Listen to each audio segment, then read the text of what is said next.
no money. The only money was here in the United States. In order to get that money, they had to put a central bank over on the American people. It was sold as a way to bring stability to the American economy. Well, what happens just a little over a decade after the passage of the Fed? We see the biggest depression of this century in any case. For the 16 months prior to the crash of '29, the Federal Reserve increased the money supply by 62%. Now, what was happening back then? Much like it's happening today. People were buying and selling, pledging and borrowing, thinking the good times would never end. And then at the time of the crash, they pulled the plug on the money supply, and the people who had pledged their stocks, their bonds, their homes, their cars, everything, they pledged their savings accounts, they lost it all. Selling guns to one adversary while making loans to another is a common way these boys make their profits during war. And when profits begin sagging, people like Jacob Schiff, Max Warburg, and J.P. Morgan knew how to build them up again. Surprise, surprise, it's a documented fact that these fellows financed Trotsky and Lenin with billions in golden credit to initiate the revolution in Russia. With Russia out of the war and America in, the conflict was extended by at least another 2 years. 2 more glorious years of gun sales and wartime bank loans upon which to earn interest for many more years to come. There is no question that war is a profit-making business. After World War I, Senator Gerald Nye held very famous hearings here in Washington where he dragged in some of the biggest bankers and industrialists and put them on the spot and just examined profits that were made by some of these major interests. War is a profit-making business. Anybody who says otherwise is a liar or a fool. They were able to manipulate us into World War I, and as a matter of fact, the war stretched out for at least another 2 years beyond what it would have gone. Just when you think you're ahead of the game, someone changes the rules. They did this knowing, with malice aforethought, to strengthen their own profits and to build their own institutions, their own banking institutions. Many people believe that virtually all of the wars of this century have been caused for reasons that benefit small financial groups, those that move in the sphere of influence of the Bilderberg and Trilateral Commission. For an example, the war in the Balkans right now. Who's been providing Milosevic with arms and weapons? The Soviets have. Who has been financing the Soviet Union, their military industrial complex? The United States has. European bankers have.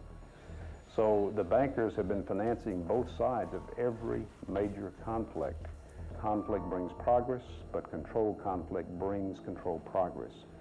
Every major war, every major conflict, arms sales, loaning money to governments. You get their people to pay you interest back into the coffers of the bank, money that you created out of nothing. Nobel Prize-winning economist Milton Friedman claimed that the Federal Reserve caused the Great Depression by deliberately reducing the amount of money in circulation. Depositors all over the country were frightened about the safety of their funds and rushed to withdraw them. There were runs, there were failures of banks by the droves, and all the time, the Federal Reserve System stood idly by when it had the power and the duty and the responsibility to provide the cash that would have enabled the banks to meet the insistent demands of their depositors without closing their doors.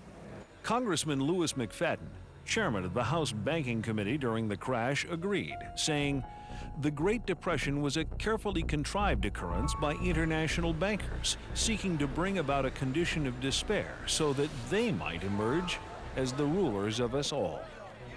There was a memo circulated in advance of the stock market collapse. All the big guys, or the insiders, let's say, got out of the stock market during that 4-year period. They all got out. They were cash heavy when the market crashed. They were able to buy up major corporations for pennies on the dollar.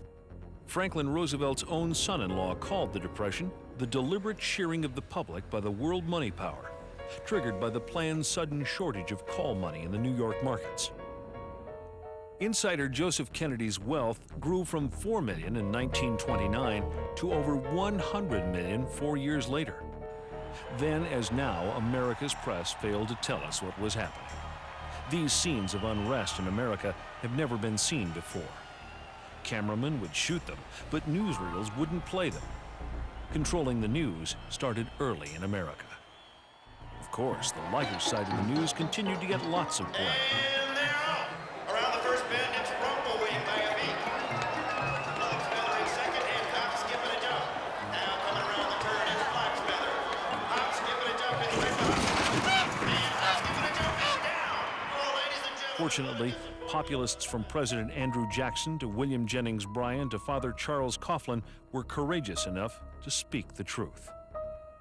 May I remind our president with all due respect that not one of these soldiers cast a ballot on that fateful Good Friday night in the spring of 1917 to force a peace-loving nation like ours to take up arms for the profiteers and the exploiters of mankind.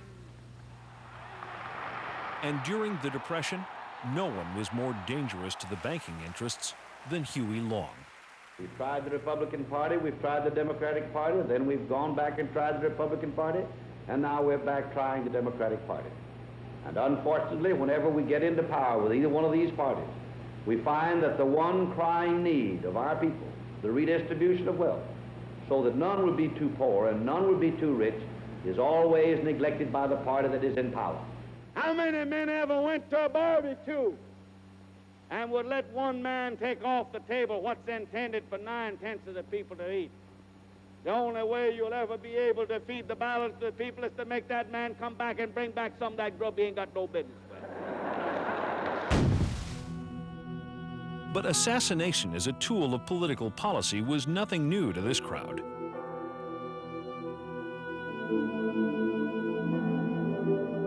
President Jackson, for example, in his era, he was the leading opponent of the privately owned central bank.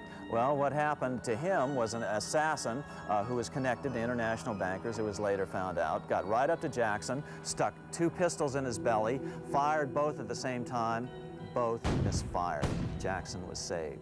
And interestingly enough, even though history books don't spend much time dwelling on this bank problem, Jackson himself numbered this as his leading accomplishment. In fact, on his tombstone, do you know what's on it? It's, "I killed the bank." Someone changes the rules. Going back to the American Civil War, Germany's Chancellor Otto von Bismarck declared, "The division of the United States was decided by the high financial powers of Europe." They were afraid that the U.S. would upset their financial domination over the world. They saw tremendous booty if they could substitute 2 feeble democracies burdened with debt to the financiers in place of the vigorous republic sufficient unto herself. Abraham Lincoln realized this, and so stood firmly for preservation of the Union. But Lincoln needed money to win, lots of it. He went to the Wall Street bankers who wanted 36% interest per annum. Honest Abe chose a less expensive alternative, choosing to have Congress issue the money.